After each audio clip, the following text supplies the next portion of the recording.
What is hate? Well, the definition is to feel an intense or passionate dislike for, insert whatever into the blank. Similar words are to abhor, abominate, despise, and detest. More often than not, when people want to stand for biblical principles, they are labeled as being hateful.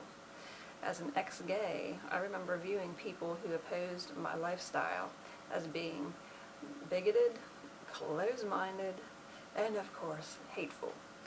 As an ex-New Ager, I remember looking down upon people who would dare say that there is only one way to the Father, through Christ the Son.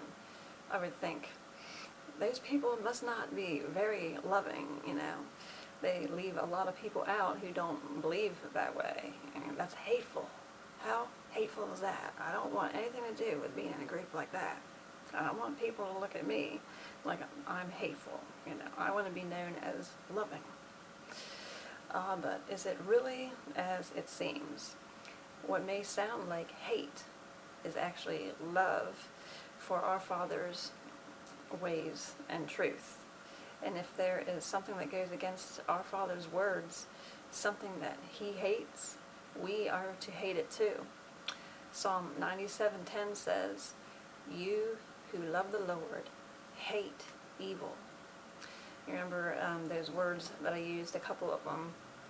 Hate means to abhor. Well, Romans 12:19 uses that exact word. Abhor what is evil, hold fast to what is good. Another word was abominate. In Proverbs 6:16 through 19, it states there are 6 things that the Lord hates, 7 that are an abomination to Him. And again, abominate, abhor, all means to hate. But throughout His Word, there are many, many instances where He states what He hates, what He loves, what He expects of us. And some people might go so far as to call our loving Father hateful for telling us what is and is not acceptable in His sight. But let's not forget that He is the Creator after all. And let's remember what He did for us, to make a way for us to be redeemed, to be given the right to be called a child of God. He took our place. When we deserved death, He stepped in our place and gave us new life in Him. And that should in turn make us want to live the way that He wants us to live, to walk the way that He wants us to walk, to love the things that He loves, and to hate the things that He hates. But are we to hate others or to hate sin? Well, let's be reminded in 1 John 2:11, it says, "However, as we learn to love righteousness and hate sin, we must never ever turn to hating our fellow man. Whoever hates his brother is in the darkness and does not know where he is going." And a short passage from 1 John 3:15 says, "Everyone who hates his brother is a murderer." So we are to hate sin, but not people. So what is the definition of sin? If we're supposed to hate it, we ought to know what He is meaning. Well, 1 John 3:4 gives us the answer. "Everyone who practices sin also practices lawlessness, and sin is lawlessness." So remember from that one scripture I read, 1 John 2:11, in the first part it says, we are to learn to love righteousness and to hate sin. And we just found out what sin is. Sin is lawlessness.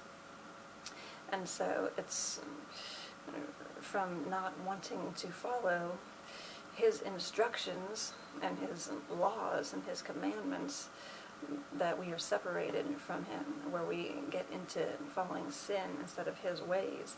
And people who want to, stand for biblical truth, it's because they know what He did for them, and therefore they want to follow His ways.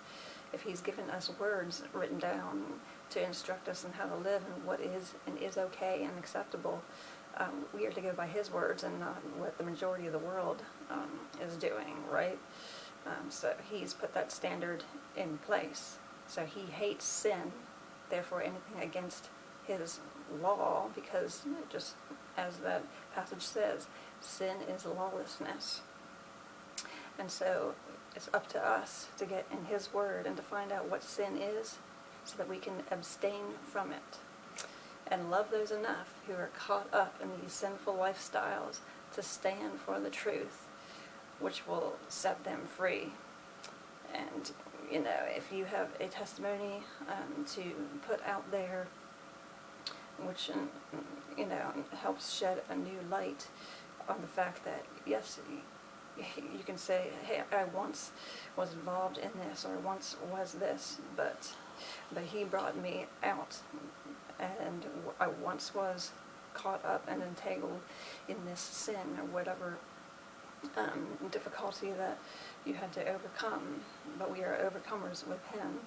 And as we put out those unpopular testimonies and truths, even if the world does not like it or agree with it, even if they call you hateful for wanting to stand for his truth, you have to hold steadfast, because remember, we will be before him someday and no one else.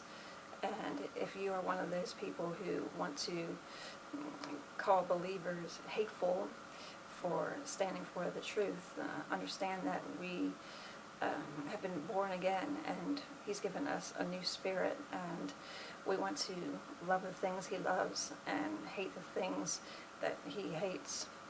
And we know that at the end of our lives, we will only be answering to him and no one else. And a lot of people do things the wrong way, and they put messages out, and especially I remember being back at the old gay pride festivals when I went there for the real reason that people go, and I saw the protesters and just screaming and saying dumb things. There's a wrong way to do it and a right way to do it. We as believers are not to compromise on the truth, but at the same time there's a right and wrong way to do it. So I hope this has given a new perspective if you are one of those people that wants to put believers like myself in the category of, oh, you're just being hateful. What do you mean that you can't be in the new age or the gay lifestyle? What's wrong with those people that are in that? And the actual loving thing to do would be to tell them the truth that will set them free, because a lot of times people don't think or know they're in bondage. And the enemy is very tricky. He will let people, live it up, right? And think, all is well, I'm okay, I'm not hurting anybody, what's your problem? But sin separates ourselves from our Creator, and he wishes to have a deep and close relationship with us. And he wants to show us how to walk in his ways and in his truth that will set us free from things that, once you're born again, you might have never thought, kind of like what happened with me. I never thought I would change my views on certain things, and I know some people that are still in some of the things I came out of. I know they think that I've lost my mind, and then I'm wrong, and then I'm closed-minded, and I'm hateful. I know, because I used to be exactly where they still are, because that's exactly the same things that cross my mind. But I hope that what I've said and the good scriptural reminders I gave, gave you a new perspective. So next time you want to think, oh, you're just being so hateful, remember, believers, we want to love what he loves and hate what he hates, because he loved us more than anybody and gave us the gift freely by grace, that none of us could ever pay back. But how do we show him we love him? We follow his ways and his commandments, and we stand for his truth, no matter whether it's popular or not. You will be in the minority, but then again, as the Bible states, that kind of goes along with it. So, all right. this was a blessing and a great reminder to you all. And I'll see you next time. Bye-bye.